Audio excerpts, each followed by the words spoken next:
Feliz Día de la Virgen. Parece que la iglesia cristiana también lo celebra porque es evidente, ¿cierto? Pareciera que algunos hermanos se fueron a celebrar el Día de la Virgen, a no ser que el arrebatamiento haya llegado y nosotros nos hayamos quedado. Bueno, unos se van, otros llegan. El Señor se suple siempre. Vamos a leer la escritura, por favor, mis queridos hermanos. Carta del apóstol Pablo a los Efesios.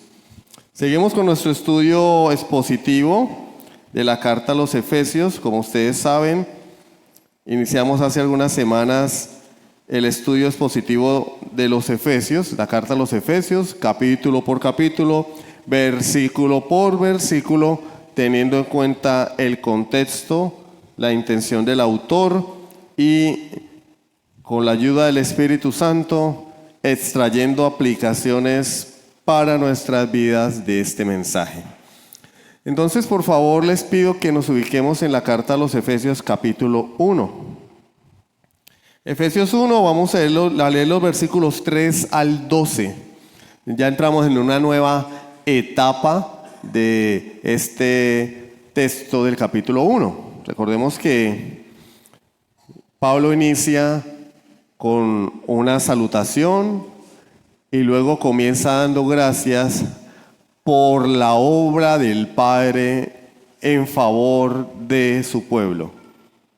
Bendito sea el Dios y Salvador de nuestro Señor Jesucristo, que nos bendijo con toda bendición espiritual en los lugares celestiales en Cristo, según esos que escogió en Él antes de la fundación del mundo, para que fuésemos santos y sin mancha delante de Él, en amor habiéndonos predestinado para ser adoptados hijos suyos, por medio de Jesucristo, según el puro afecto de su voluntad, para alabanza la gloria de su nombre, con la cual nos hizo aceptos en el amado, en quien tenemos redención por su sangre, el perdón de pecados según las riquezas de su gracia. Y ahí, ¿cierto? Hasta ahí hemos estudiado las riquezas de la gracia. Bueno, es lo que vamos a ver hoy. Habíamos dicho que a partir del versículo 7 entramos en la obra de Jesucristo. Aquí hay un sutil cambio de el sujeto. Pablo inicia alabando a Dios por lo que ha hecho y aquí nos introduce ya en el autor de esa obra, que es nuestro Señor Jesucristo. Y eso es lo que vamos a ver. Entonces, por favor, sigamos en el versículo 8. Que hizo sobreabundar para con nosotros en toda sabiduría e inteligencia, dándonos a conocer el ministerio de su voluntad, según su beneplácito, el cual se había propuesto en sí mismo, de reunir todas las cosas en Cristo, en la dispensación del cumplimiento de los tiempos, así las que están en los cielos como las que están en la tierra. En él asimismo tuvimos herencia, habiendo sido predestinados conforme al propósito del que hace todas las cosas según el designio de su voluntad, a fin de que seamos para alabanza de su gloria, nosotros los que primeramente esperábamos en Cristo. Vamos a orar. Señor, te damos gracias por habernos llamado al arrepentimiento. Aquel día cuando, después de tanta insistencia, nos seguía siendo predicado el Evangelio. Y tuviste a bien, Señor, derribar la puerta para entrar, para hacernos hijos tuyos, para salvarnos. Señor, gracias porque tu gracia nos fue dada antes de los tiempos de los siglos. No hay mérito en nosotros. En una cultura en la que se promueve la gloria del hombre, antropocéntrica por encima de todo, tú nos enseñas a través de tu palabra que no hay nada en nosotros que tú puedas desear. No hay nada deseable en nosotros. Al contrario, en el hombre lo que hay es todo aborrecible, deméritos, pecado, abominación, depravación, perversión. Gracias, Dios, por haberte humillado a ti mismo, por haberte rebajado a mirar criaturas pecadoras como nosotros y enviar a tu Hijo amado para redimirnos de la esclavitud del pecado y Satanás. Enséñanos hoy, muéstranos a Cristo, transforma nuestras vidas, Señor, te lo suplico, en el nombre de tu Hijo amado. Amén. Cantamos el himno Sublime Gracia. Sublime Gracia es un himno muy conocido en el mundo. Se ha grabado más de 3,000 veces y se canta anualmente más de 10 millones de veces alrededor de todo el mundo. Eso es muchísimo. 10 millones de veces se canta este himno en todo el mundo. Es el himno más famoso de la historia. Y fue escrito por un hombre, John Newton. ¿Quién fue John Newton? Nació en 1725 en el seno de una familia, digámoslo, cristiana por parte de mamá. Porque su papá era capitán de un barco y permanecía fuera de casa. Entonces la crianza de John Newton la llevó a cabo su mamá. Era una mujer muy piadosa que le enseñó a leer la Biblia y a orar hasta que él cumplió 7 años y en esa misma época murió la señora de una enfermedad. Entonces a los 7 años John Newton perdió la tutoría de su mamá, el cuidado de su mamá, y a los 11 años se convirtió en un tripulante más de la embarcación de su padre. Y empezó a relacionarse con los tripulantes de la embarcación, hombres toscos, sin educación, mal hablados, rudos.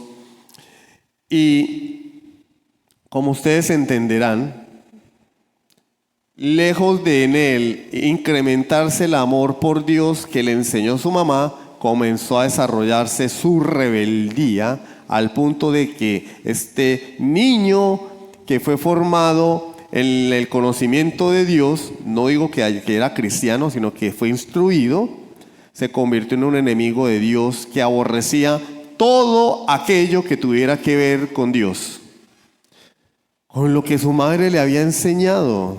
Se volvió enemigo de todo eso.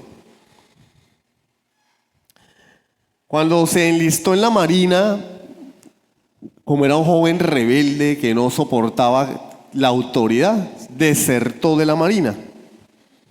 Luego de lo cual fue capturado, golpeado duramente, castigado fuertemente. Y esto lo que hizo fue incrementar en él aún más su rebeldía. Terminó trabajando en barcos que traficaban esclavos negros desde África. Inglaterra históricamente ha sido el país que más ha traficado esclavos. Era común en esos días. Hoy en día es algo aberrante, pero en esa época era común el tráfico de esclavos.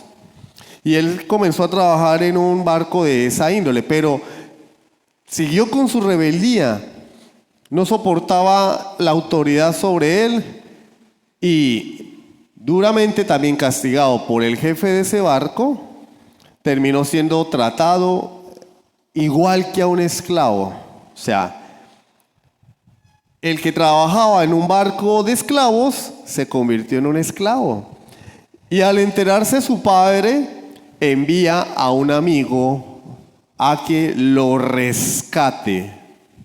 Palabra clave, rescate. Un amigo del padre de John Newton va y lo rescata.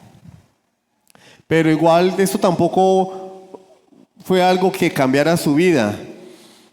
Continuó trabajando en barcos esclavistas hasta que un día, en 1748, una tormenta en alta mar no lo convirtió, pero fue el inicio de una desde la perspectiva humana, búsqueda del conocimiento de Dios. 11 horas luchando contra la tormenta, él y la tripulación del barco. Ante lo cual exclamó: Señor, ten misericordia de nosotros. Aquel que maldecía a Dios, ahora clamaba por su misericordia. Y providencialmente Dios calma la tempestad, llegan a tierra y supera la prueba. En él hubo un sentir de querer cambiar su vida, de abandonar su vida de pecado.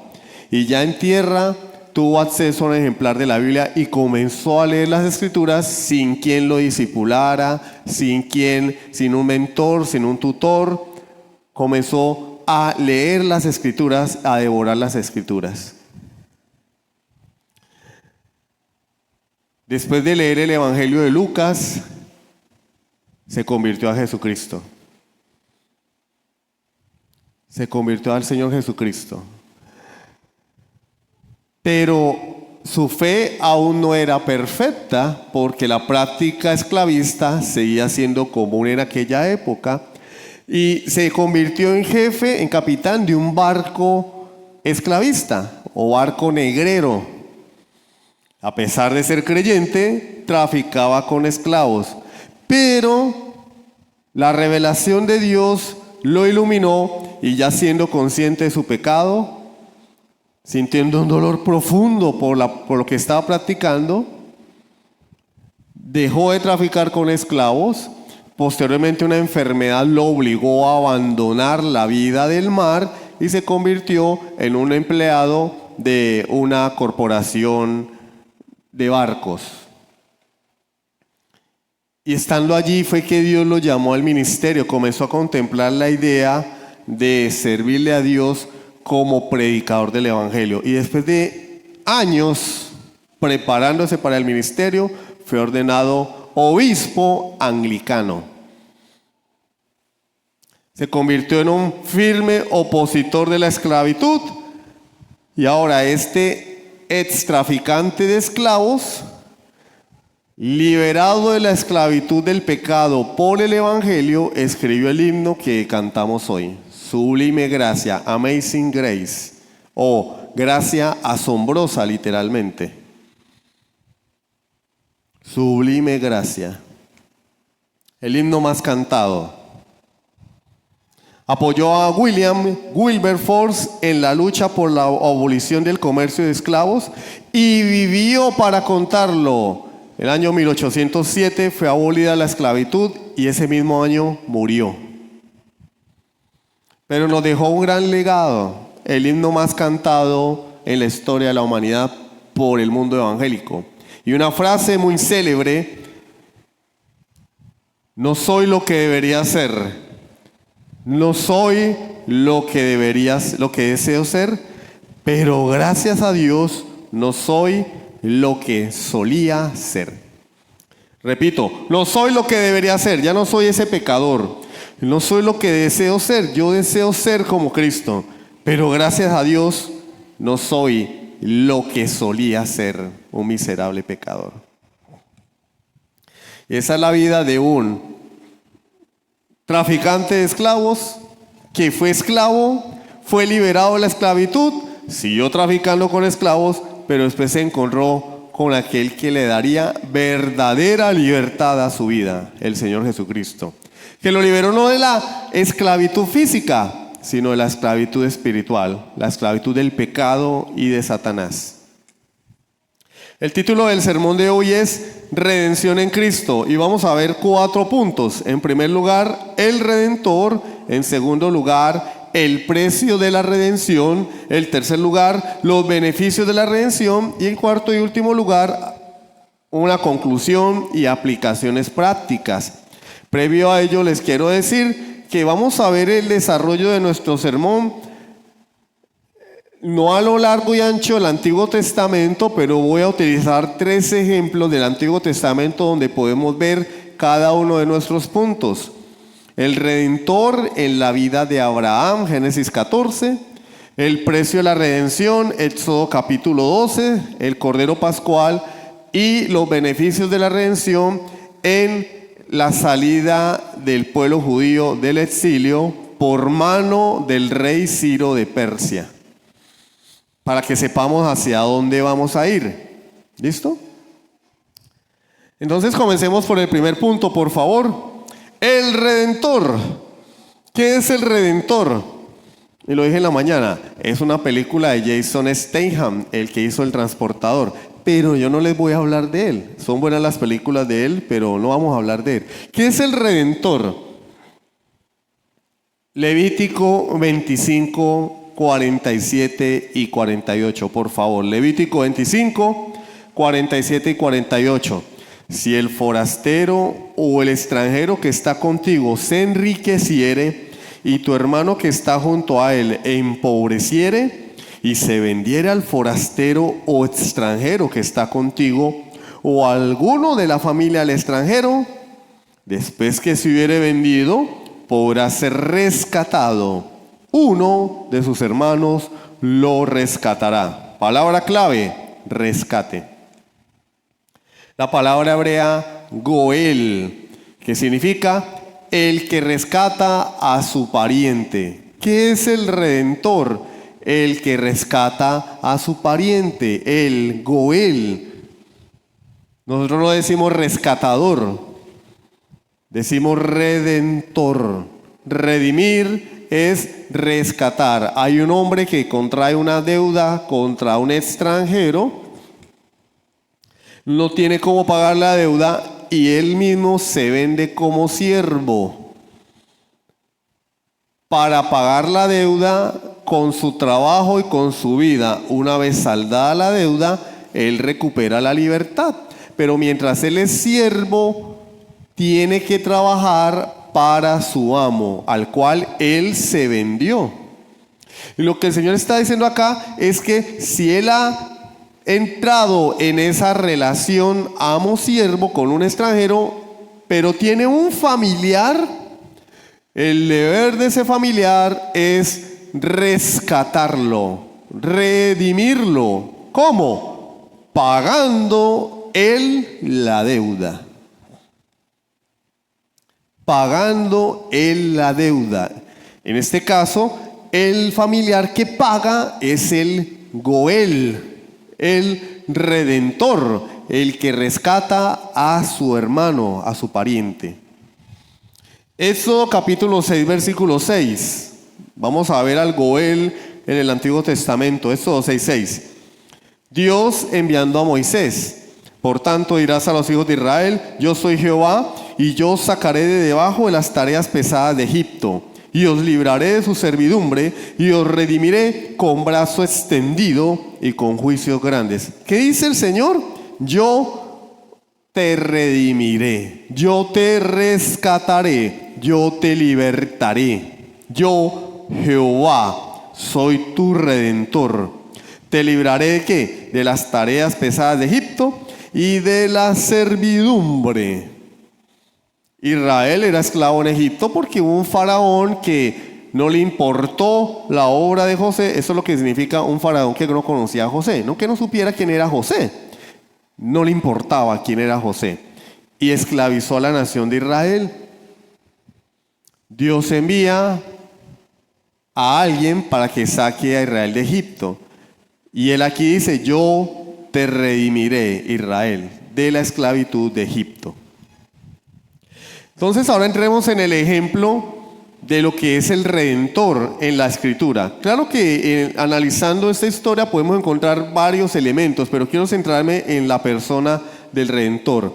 Génesis 14, que lo leía nuestro hermano Javier en la introducción, nos enseña la historia de cómo Abraham porque todavía no se llamaba Abraham, se llamaba Abraham, cómo Abraham liberta a Lot. En Génesis 12 Dios llama a Abraham y le dice: sal de tu tierra y de tu parentela.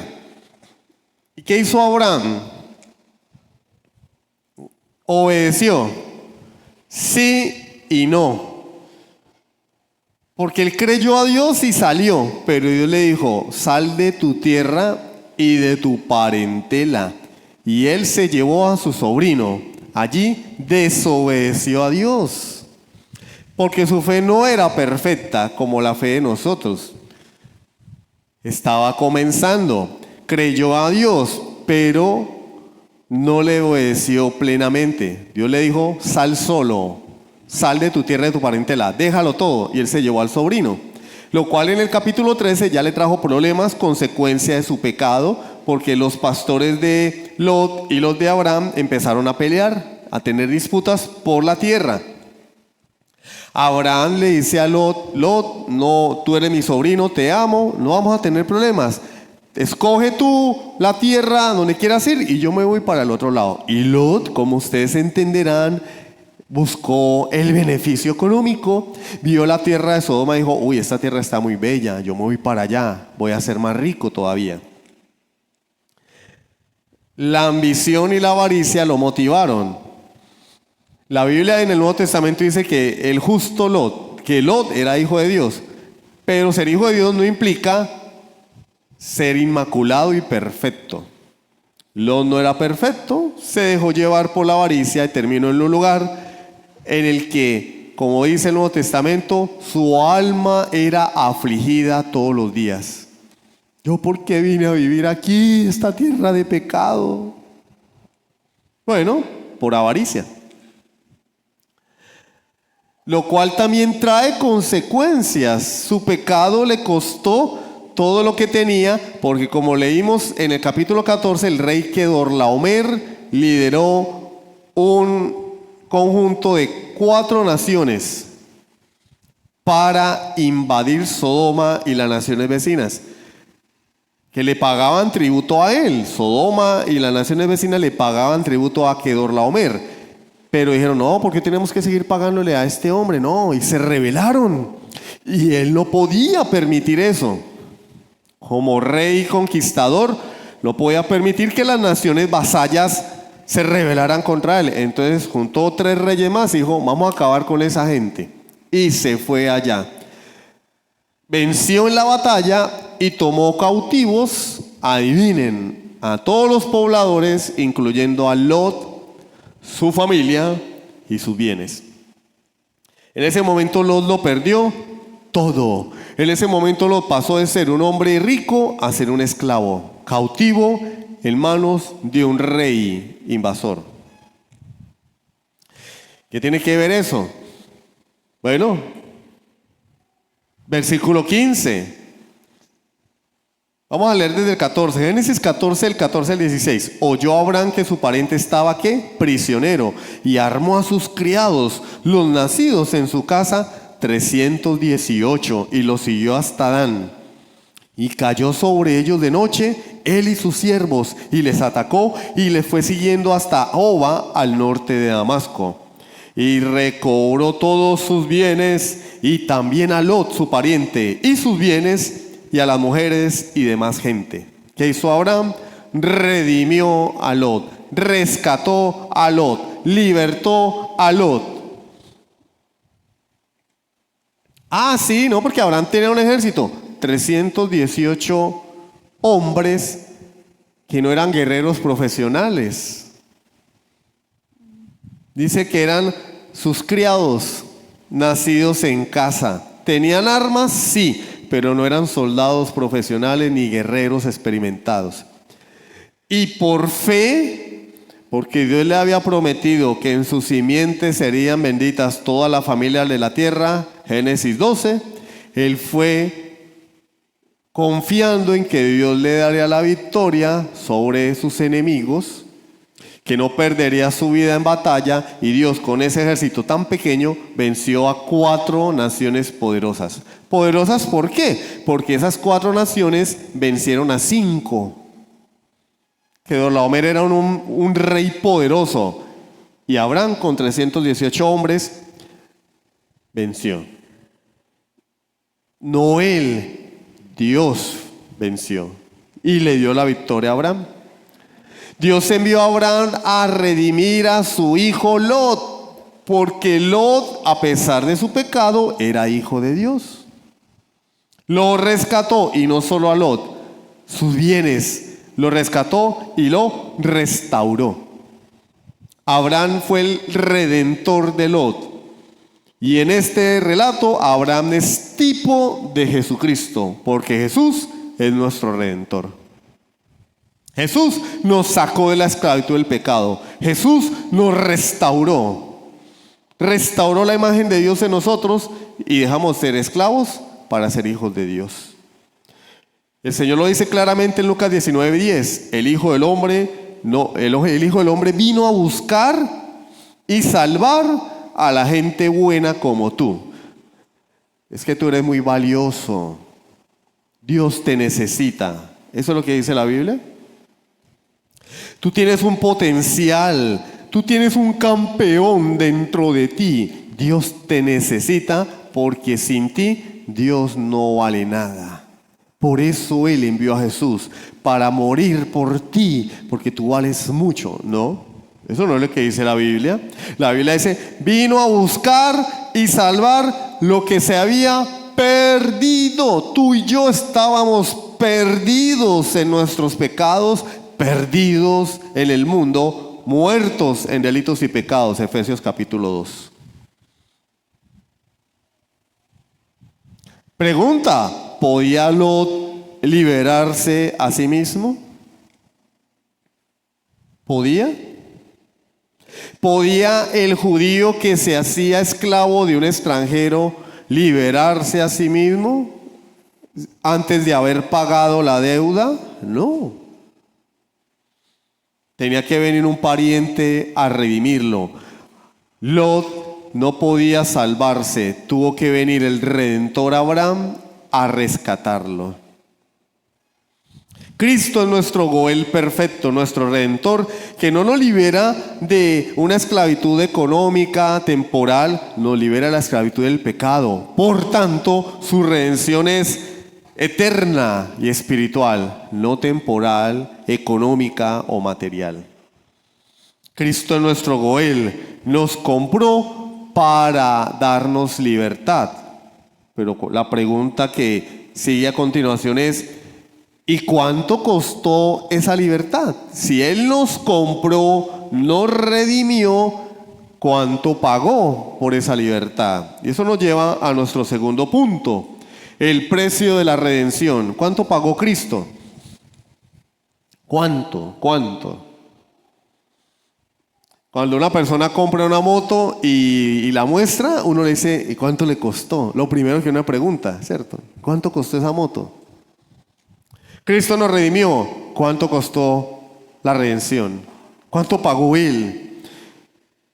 Y tenemos que volver a Éxodo capítulo 6, versículo 6. Por tanto dirás a los hijos de Israel, yo soy Jehová, y yo os sacaré de debajo de las tareas pesadas de Egipto, os libraré de su servidumbre, y os redimiré con brazo extendido y con juicios grandes.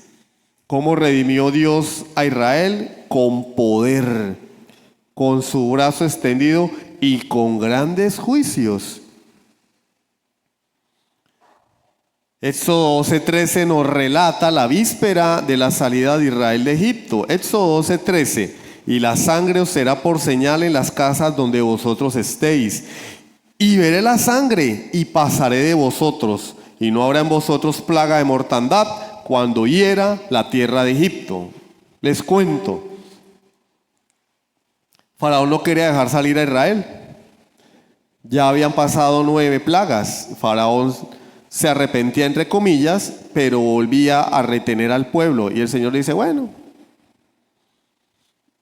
no hay quien pueda conmigo. Te voy a dar donde más te duele. Y antes de la última plaga, Dios le ordena al pueblo a que celebre una fiesta que hasta el momento ellos nunca habían celebrado. Una ceremonia llamada la Pascua, donde tenían que sacrificar un cordero sin mancha, inocente, y con la sangre de este cordero pintar los dinteles y los postes de las casas. Es decir, para nosotros sería como el marco de la puerta. Y enviaría él al ángel de Jehová. Algunos dicen que prefiguraba a Cristo. el ángel de Jehová con su espada por toda la nación. Y aquella casa que no tuviera la sangre en el marco de su puerta, vería el juicio de Dios, la muerte del hijo primogénito. Y dice el relato bíblico que hubo muertos por todo Egipto, aún en el palacio de Faraón hubo muertos. El juicio de Dios. Pero la sangre del cordero sacrificado protegía la casa de aquellos que creyeron en la palabra de Moisés, la palabra de Dios. Y fue así que Dios redimió a su pueblo. La noche que fue desatado el juicio sobre Egipto, se llevó a cabo una ceremonia en la cual se derramaba la sangre de una víctima inocente. De manera que podemos decir que el precio que se pagó para redimir al pueblo de Israel fue el derramamiento de la sangre de una víctima inocente, de un cordero en la Pascua. Ese fue el precio de la redención. Y como resultado, los egipcios corrieron literalmente a los judíos. Los sacaron, váyanse, váyanse. Y les dieron sus bienes incluso para que se fueran. Y así obtuvieron su libertad. Y posteriormente llegaron al monte Sinaí, donde Dios hizo pacto con su pueblo. Esto anticipa a Jesucristo como el Cordero de Dios que quita el pecado. Juan capítulo 1. Juan el Bautista, cuando ve a Jesús entrar en escena, dice: he aquí el Cordero de Dios que quita el pecado del mundo. No que lo cubre, lo quita.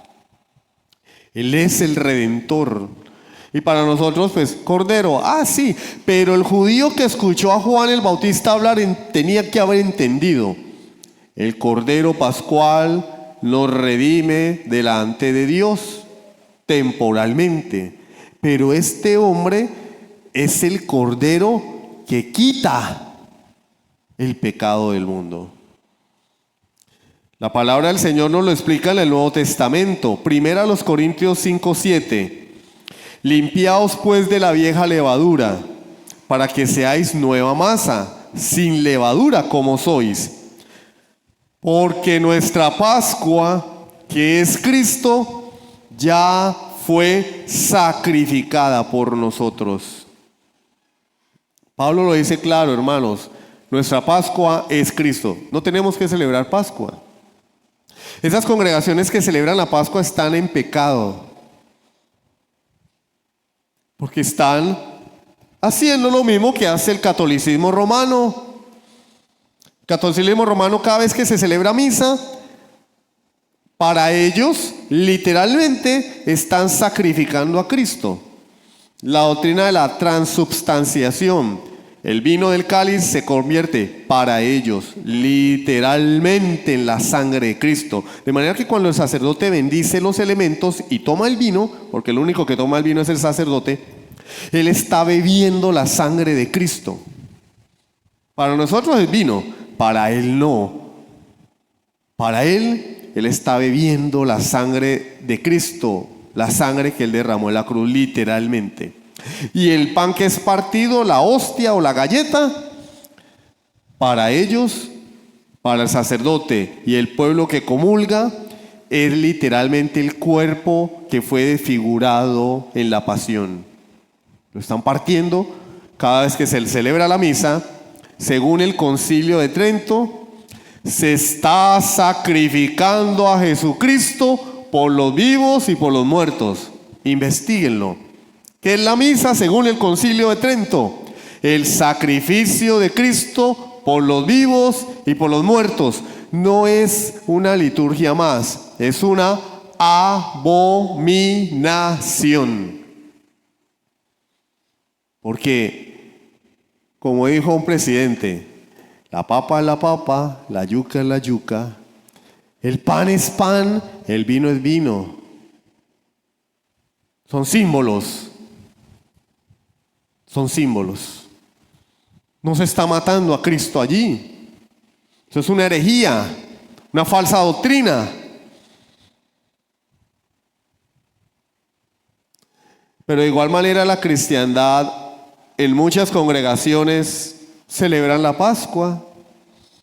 Y ellos dicen, es que lo hacemos para recordar. ¿Saben qué celebra la iglesia para recordar? La cena del Señor. Una ordenanza que el Señor nos dejó para recordar su obra redentora en la cruz del Calvario. No tenemos que entrar con un chivo, un cordero, una ovejita de icopor, haciendo la parafernalia de que vamos a celebrar la Pascua. No, hermanos, porque si quisieran celebrar la Pascua bíblicamente matarían a un animal, ¿cierto? Pero no lo hacen. Entonces, ni queriendo guardar la ley, son capaces de guardarla. Eso añade más pecado al pecado. Ah, bueno, ¿quieres celebrar la Pascua? Celébrala. Pan sin levadura, hierbas amargas y una víctima inocente. ¿Por qué no lo hacen? Porque la celebran a su manera. Cristo, nuestra Pascua, ya fue sacrificada por nosotros. Yo no necesito celebrar Pascuas. Mi Pascua es Cristo. ¿Y cómo lo recuerdo? Cuando se celebra la cena del Señor. Haced esto en memoria de mí. Hagan esto que yo estoy haciendo para que me recuerden. Es un memorial. Entonces, ¿cuál fue el precio de nuestra redención? Es obvio, la sangre de Cristo. Primera carta de Pedro 1, 18 al 20. Primera de Pedro 1, 18 al 20. Sabiendo que fuisteis rescatados de vuestra vana manera de vivir. ¿Cómo era nuestra manera de vivir? Hermosa. Lo mejor de lo mejor, la crème de la crème. Por eso fue que Dios me alcanzó a mí, porque es que yo soy lo máximo, soy lo más bello. No, pero dice que mi manera de vivir no servía para nada. Eso es lo que significa vano. Vano. Vano es temporal, sin valor, vano. Mi manera de vivir no valía nada, no servía para nada, y Él me rescató de esa manera de vivir. ¿Cómo? Bueno, antes de decir cómo, vamos a hablar de dónde recibimos esa manera de vivir, de nuestros padres, la cual recibisteis de vuestros padres. Doctrina de la depravación total o corrupción radical. Los padres piensan que los niños nacen buenos porque son lindos, hermosos y no le hacen daño a nadie. Yo he visto bebés de brazos abofeteando a sus mamás. Yo he visto niños de 2 años mechoneando a otro niño, aruñándose la cara, dándose golpes contra la pared en una rabieta. Explíquenme, ¿dónde está la bondad de los niños? Porque yo no la veo.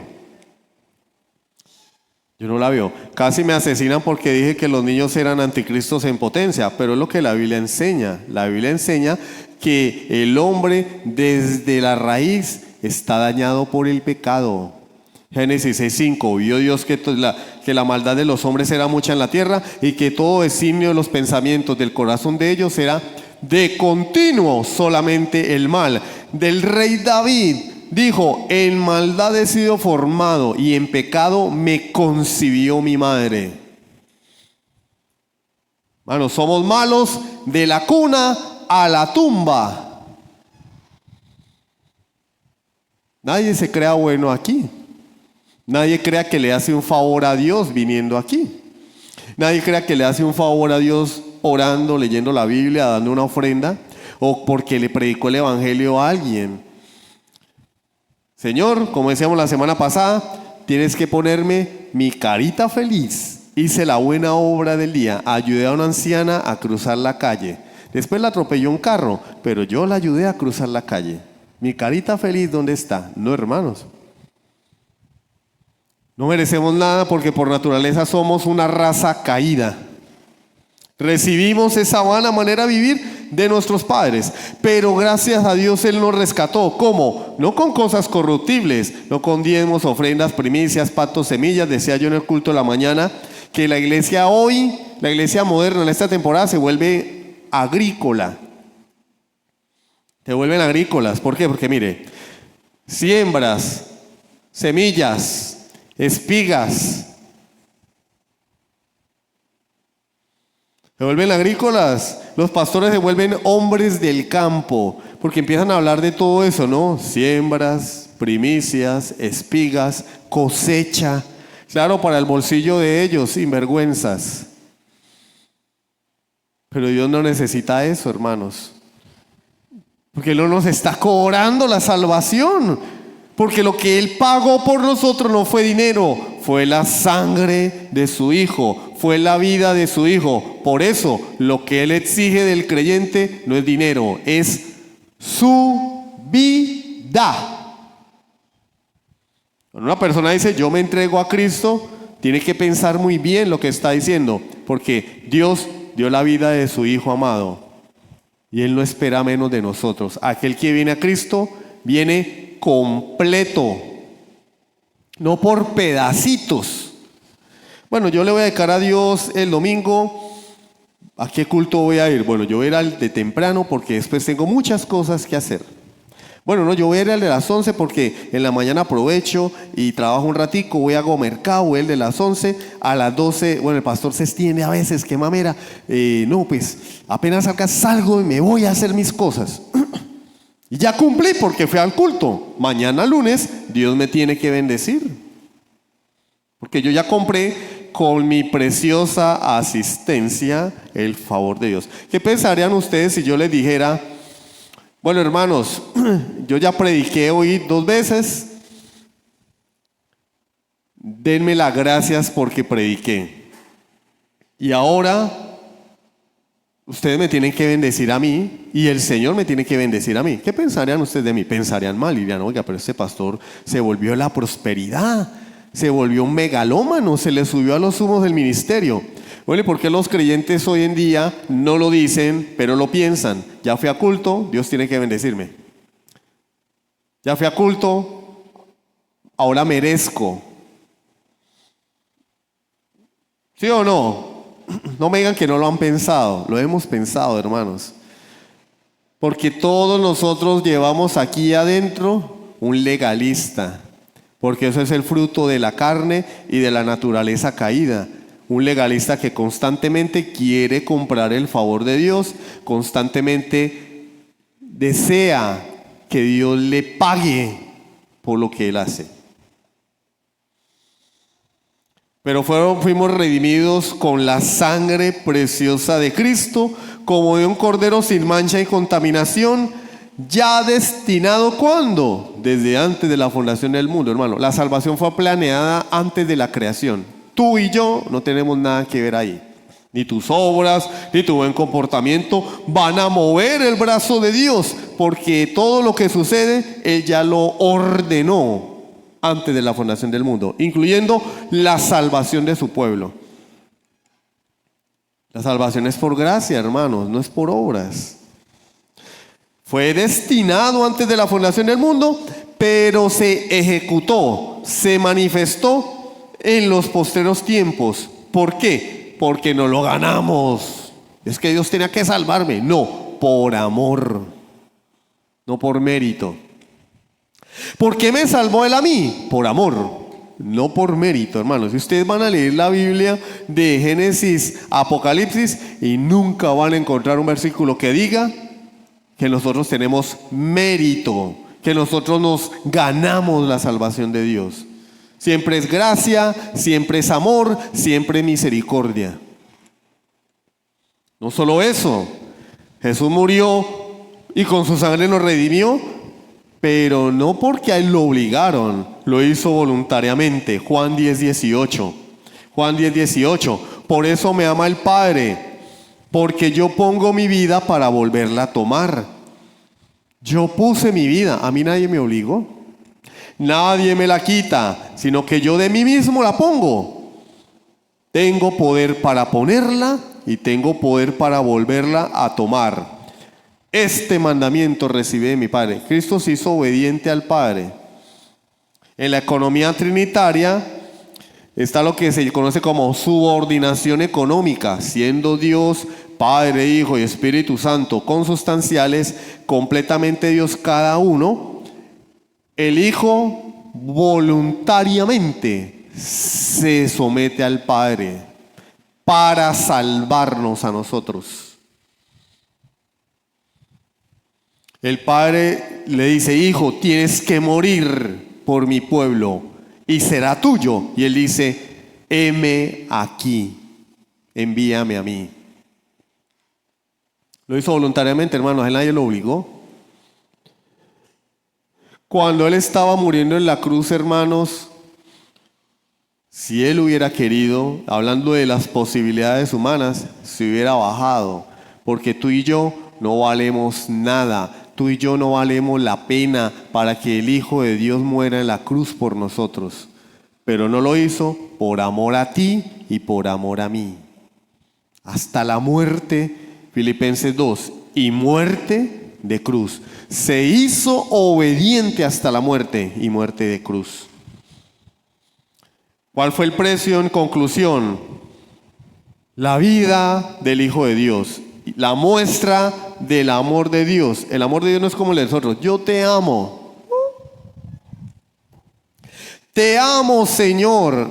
Hoy domingo en la tarde, reunión de damas. No tengo tiempo.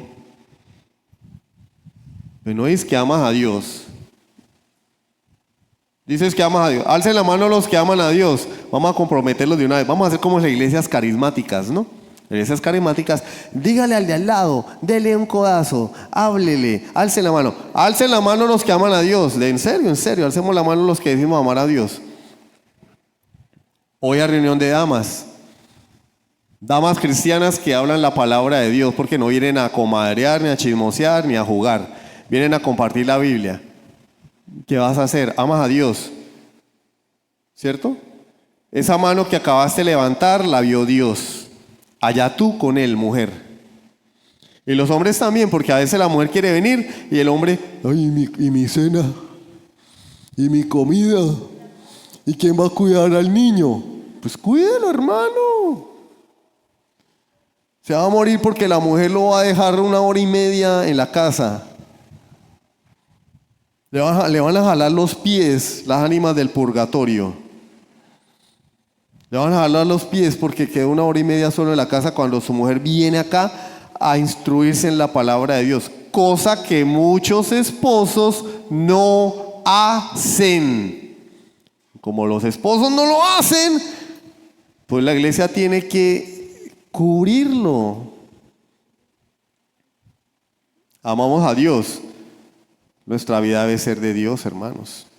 Sin excusas, sin restricciones. No, yo ya fui, ¿sabe cómo dice? Yo ya fui en la mañana. Imagínate que Dios te diga eso. Imagínate. Vinimos hoy a culto y cumplimos, ¿no? Ya tengo mi carita feliz, mi estrellita. Mañana lunes. Señor, mira, y amanecemos enfermos así, con congestión, fiebre. Señor, y el Señor dice: no, era ayer. Ayer fuiste a culto, hoy tienes que volver a pagar. Imagínense que la bendición de Dios fuese en función de nuestras obras. Hoy domingo fui a culto, Dios me bendice hoy, pero mañana no hay culto. ¿Y ahora qué hago? Para que Dios me bendiga. No, la Biblia dice: nuevas son las misericordias de Dios cada mañana, hermano. Su misericordia es perpetua, su gracia es permanente, aún a pesar de nuestra debilidad. Eso muestra el amor tan grande de Dios para con nosotros. Somos tan amados que Él entregó a su propio Hijo sin reservas. El precio de nuestra libertad, la sangre de Jesucristo. Tercero, ¿qué recibimos nosotros al ser redimidos? Porque nos libertó con la vida de su Hijo, con la muerte de Jesús. ¿Y eso qué significa para nosotros? Beneficios de la redención.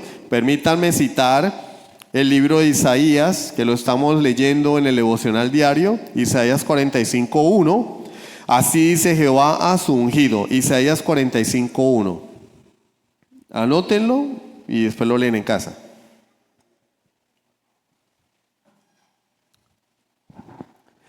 Así dice Jehová a su ungido, a Ciro, un rey pagano, rey de Persia, al cual tomé yo por su mano derecha para sujetar naciones delante de él y desatar lomos de reyes, para abrir delante de él puertas, y las puertas no se cerrarán. Y tanto en el libro de Esdras como en Nehemías vemos lo que sucedió allí. Específicamente en Esdras capítulo 1 comenzamos a ver cómo Ciro, el rey de Persia, es usado por Dios. Los judíos, las tribus del sur, Judá y Benjamín, fueron llevados cautivos a Babilonia por el rey Nabucodonosor en tiempos del rey Sedequías, por causa del pecado del pueblo. 70 años en cautiverio, lo relata el profeta Daniel. Pero ¿cómo podía Israel librarse del imperio más grande de la época, el imperio babilónico? ¿Cómo podía una nación chiquita de judíos, esclavos, librarse? Imposible. Pero luego llegan los reyes de Media y Persia, invaden el imperio babilónico y ahora ya es el imperio medo-persa. Y el emperador Ciro es quien Dios utiliza para sacar a los judíos del exilio. Los judíos no tuvieron que luchar, hermanos, para liberarse. No tuvieron que empuñar una espada para ganar su libertad. Dios envió a un rey pagano, dice, su ungido, para liberar a su pueblo de la esclavitud. El Redentor, el rey Ciro, sacó a los judíos del exilio, exactamente cuando había sido profetizado, en tiempos de Isaías. Eso lo profetizó Isaías cientos de años antes de que ocurriera, y efectivamente ocurrió. Pero Ciro no los sacó de la esclavitud solamente, les dio los recursos para que reconstruyeran su ciudad, su templo, sus muros. Esto no fue de la noche a la mañana. Después otros reyes siguieron utilizados por Dios para esa labor.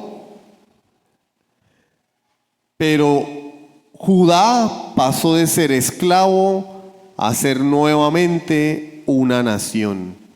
Fueron restaurados, volvieron a su tierra,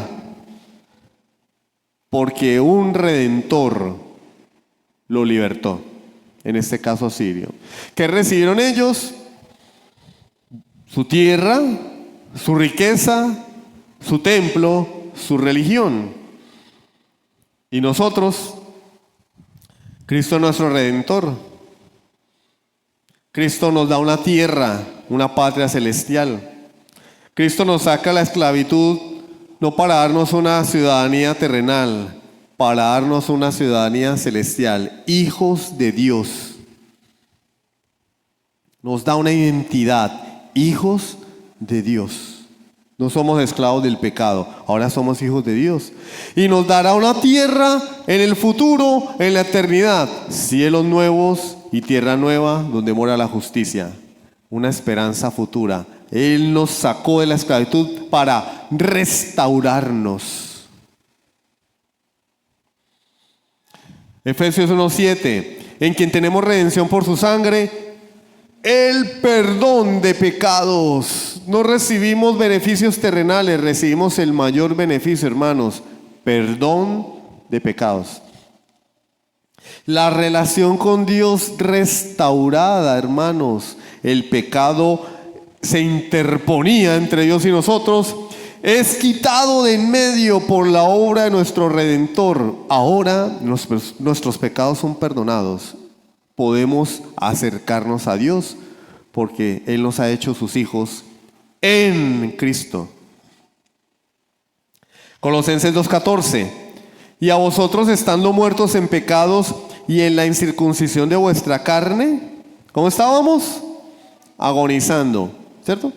agonizando, y en el último suspiro dijimos: Señor, perdóname. Estábamos muertos. El muerto no pide perdón. El muerto no ejerce su libre albedrío para creer en Cristo. El muerto está muerto. El texto dice: estábamos muertos y Él nos dio vida. Ahora el vivo puede venir a Cristo. Ahora el vivo puede pedir perdón. Ahora el vivo puede creer en el Hijo de Dios. Os dio vida juntamente con Él, perdonándoos algunos pecados. ¿Sí? Si tú pecas ahorita, más tarde, te vas al infierno y pierdes tu salvación. Eso es lo que dice: perdonándoos todos los pecados. No, pero es que a mí me enseñaron que Él solamente me perdona los pecados pasados, yo me arrepiento y de ahí en adelante yo tengo que portarme bien. No tiene sentido, porque cuando Cristo murió en la cruz, tú no habías nacido, de manera que los pecados por los que Él murió, todos eran futuros. Tú no habías nacido, no habías pecado. ¿Por cuáles pecados murió Cristo? Por todos. Es más, leímos en la primera carta de Pedro: fue inmolado antes de la fundación del mundo. Para Dios, Jesucristo pagó tus pecados antes de la creación. Cristo murió por los pecados pasados, presentes y futuros. Todos nuestros pecados, anulando el acta de los decretos que había contra nosotros, que nos era contraria, quitándola del medio y clavándola en la cruz. La deuda fue cancelada, hermanos. Pagó toda la deuda por ti y por mí. Y nos dio una nueva identidad. Gálatas 4:7. Así que ya no eres esclavo, sino hijo. Y si hijo, también heredero de Dios por medio de Cristo. ¿Somos esclavos? Tenemos que seguir viviendo esclavizados a preceptos humanos, como dice la carta a los Colosenses: no comáis, no tocáis, no gustéis, no coma cerdo, no coma esto, no se vista así, mucho cuidado, hasta dónde va la falda, no, le falta 1 centímetro, está en pecado, esa tira está muy corta, mostró mucha piel. ¿Tenemos que vivir sometidos a esos preceptos? Ya no somos esclavos, hermanos. Ahora somos hijos de Dios y herederos por medio de Cristo. Pastor, entonces usted está diciendo que una mujer se puede vestir como le venga en gana. Pues claro. O es que yo voy a agarrar un revólver aquí y dispararle a las mujeres que yo considere que no se visten como a mí me gusta. No, cada quien es libre de hacer lo que quiera.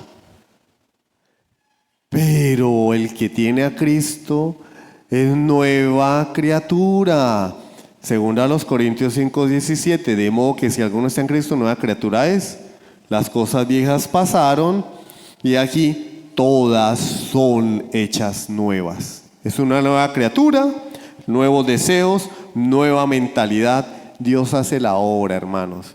Pero nosotros no vamos a convertir la iglesia en una iglesia de tendedero. Hay iglesias que parecen tendederos. ¿Cómo son los tendederos? Pues uno cuelga la ropa y hay faldas, hay pantalones, hay camisas, hay blusas, medias, calzoncillos. Iglesias de tendedero. El único mensaje, yo estuve en una así, es la falda, la blusa, las tiras, los aretes, las medias. Parecen el Alejandría, hermano. Le tengo la media, mire los calzoncillos, 3 por 10,000, las medias, 3 por 5,000, mire, siga, le tengo el pantalón, tal, como lo quiere. Y es ese sermón hoy en ese tipo de congregaciones. Legalismo. A mí, ¿de qué me sirve decirle a una mujer: alárguele la falda, si no tiene a Cristo? Es como bañar al puerco, es como limpiarle el vómito al perro. Yo lo que necesito es que venga Cristo y el Espíritu Santo la va a convencer de su pecado. Porque es la obra de Dios, hermanos. Efesios 2:10. Porque somos hechura suya, creados en Cristo Jesús para buenas obras, las cuales Dios preparó de antemano para que anduviésemos en ella, hermano. La palabra se predica, se lee, se explica, se aplica, el pueblo de Dios la recibe, el Espíritu Santo obra y los verdaderos hijos de Dios comienzan a caminar en santidad.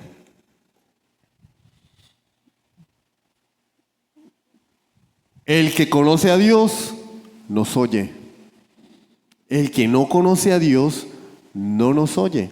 Las ovejas oyen la voz del pastor, que es Jesucristo, y son perfeccionadas. Uno necesita estar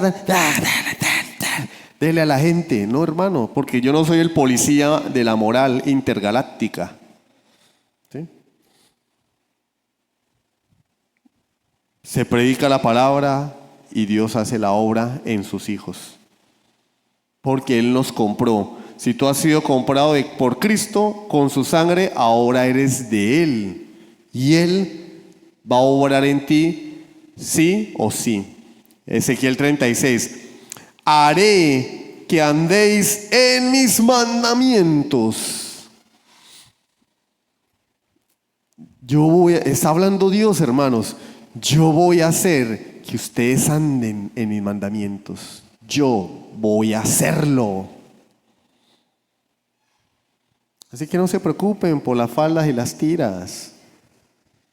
El que es hijo de Dios, hermanos, el Señor lo pone a caminar derechito. Y si no camina, ¿por qué es? Porque está muerto. Los muertos no caminan. Aún sigue muerto en delitos y pecados. Pero la palabra de Dios es suficiente, hermanos. Para eso y para todo lo demás. Cualquier tipo de pecado, la palabra de Dios es suficiente para convencer al Hijo de Dios de abandonarlo, para llevarlo a la santidad, porque ahora tiene un dueño que es aquel que lo compró y lo redimió.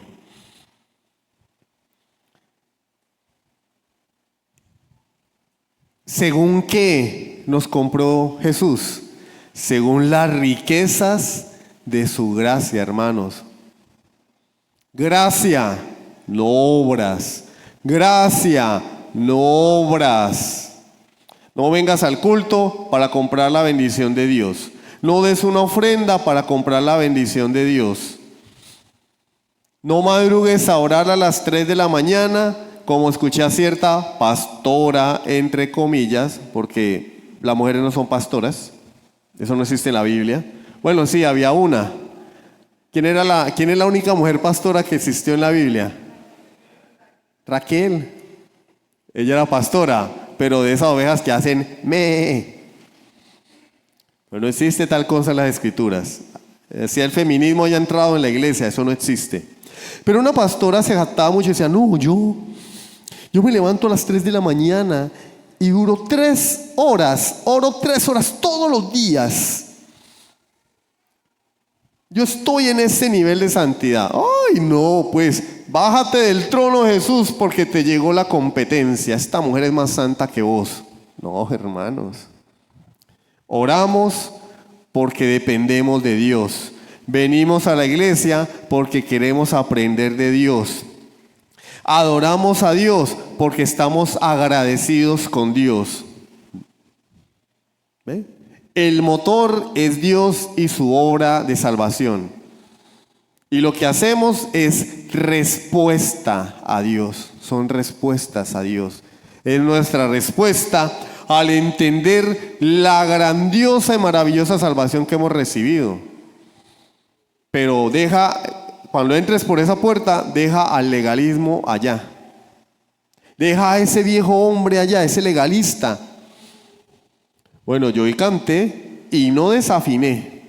Dios tiene que bendecirme más. En cambio, el de al lado mío, esos aullidos, a ese no lo tiene que bendecir. Yo estudié técnica vocal, canto mejor que muchos. Dios tiene que bendecirme a mí mucho más. No, hermano, es por gracia. Y nos lo ha dado todo en la persona de su Hijo Jesucristo. Lo dio todo en la cruz por nosotros.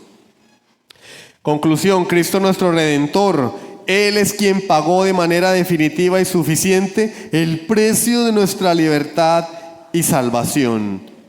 Y además nos garantiza la esperanza futura de que estaremos con Dios por toda la eternidad. Él no nos salvó solamente para dejarnos aquí en la tierra, venir a la iglesia, cantar no, hermanos. Cuando partamos de este mundo, nos vamos a encontrar con Él. Y cuando Él venga por su pueblo, reinaremos con Él en los cielos nuevos y en la tierra nueva. Pero solamente los que están en Cristo, los que se han arrepentido. Si tú no te has arrepentido de tus pecados, no vas a heredar la vida eterna. Irás a la condenación perpetua. No, yo lo hago mañana. Mañana. Hermano, ¿ustedes creen que el vecino mío que se mató esta semana en un accidente de moto y se estrelló contra otro muchacho y murieron? El muchacho inmediatamente murió y el vecino agonizó y después murió. ¿Salieron a la calle pensando en matarse? Mija, ya vengo. No, perdón, no me espere, no voy a venir. Es que voy a salir y me voy a matar. No, hermanos, nadie piensa en la muerte, pero sería muy bueno que nosotros pensáramos, porque murieron hoy dos. A uno lo mataron en Villarrosario por robarle una moto.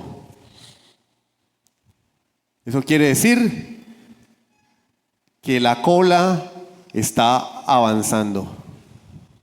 Cuando uno está haciendo la cola y ve que van atendiendo gente y va saliendo la gente, uno dice, ya me va a tocar a mí. Ya viene mi turno. Cada vez que una persona muere, hermanos, nuestro turno está más cerca. Y el problema es que la muerte no nos agarra en orden. La muerte está decretada por Dios y nadie sabe cuándo nos va a llegar. Sería muy bueno que reflexionáramos en esto. ¿Cómo estoy yo con Dios? ¿Le pertenezco? ¿Cristo me ha redimido? ¿O estoy esperando a ver, tentando a la suerte?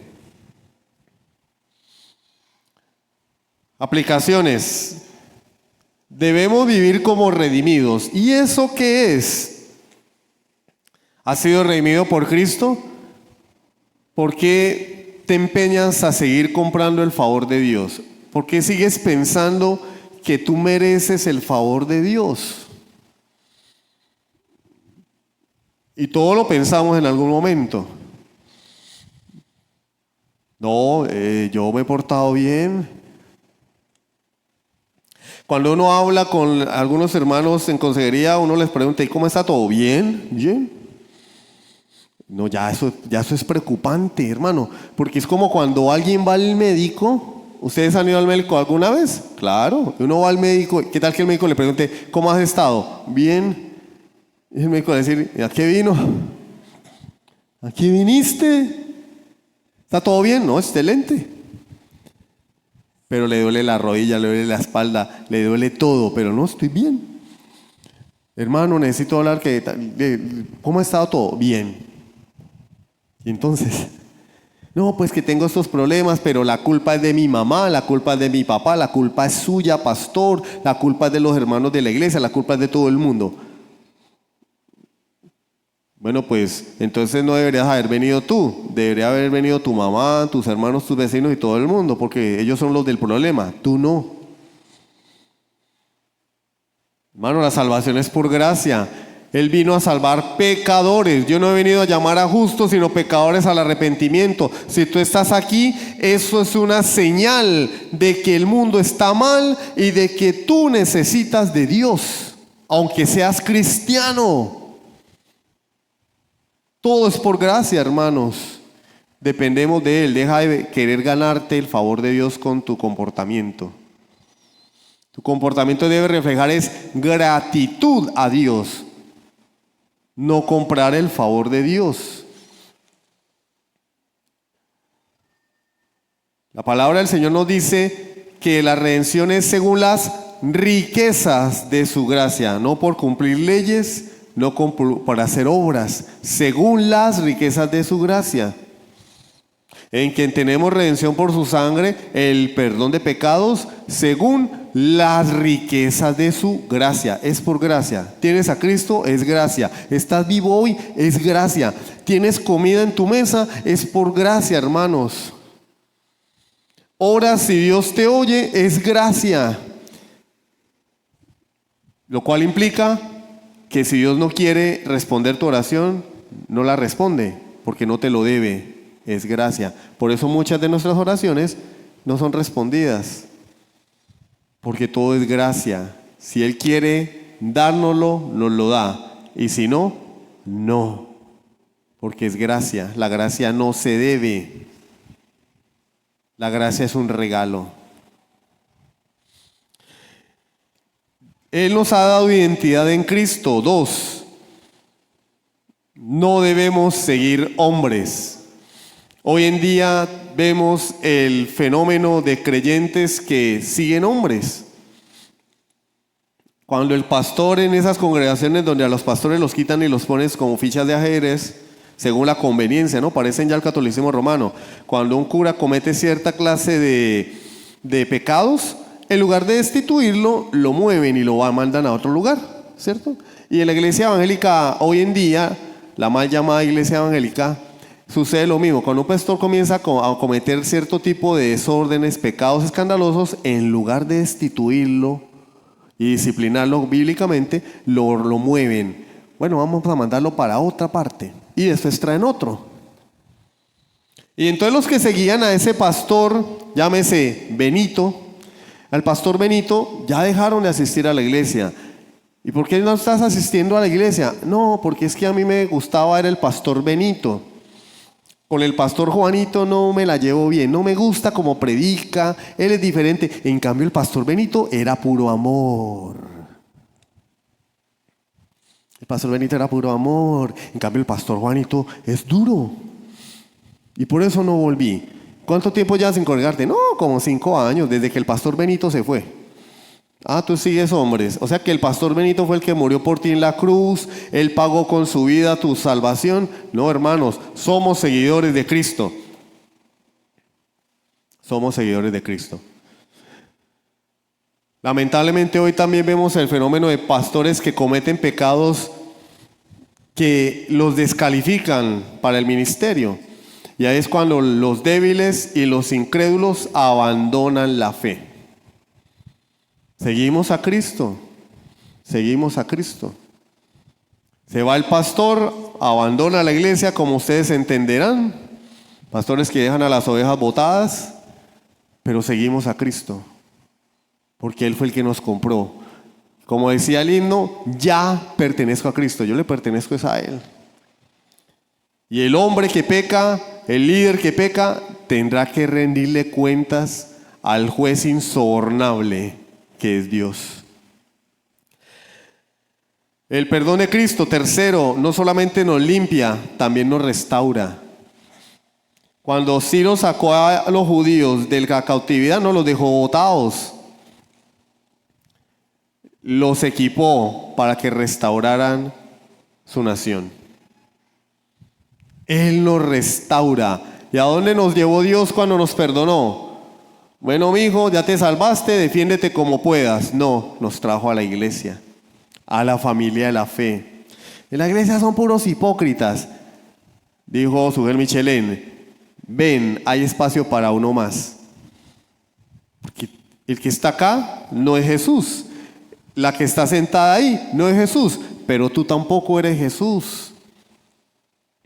Somos piedras vivas, parte del edificio que es el templo de Dios, su iglesia, donde llevamos los unos las cargas de los otros, oramos los unos por los otros, nos toleramos los unos a los otros, nos amamos los unos a los otros, y donde aprendemos quién es Dios, porque Él vino a salvar a un pueblo. 4 y último, en medio de la incertidumbre en la que vivimos, tanto política como socialmente, la gente está esperando a ver qué va a pasar con Trump. Nada, hermanos, nada nuevo. ¿Qué va a pasar con Trump? Nada nuevo, hermano, no hay nada nuevo abajo del sol. Oiréis de guerra, rumores de guerras, vendrán pestes, hambres en diferentes lugares. pero aún no es el fin. Es necesario que todo esto acontezca. Hermanos, pase lo que pase, eso no va a poder afectar lo que Cristo hizo por nosotros.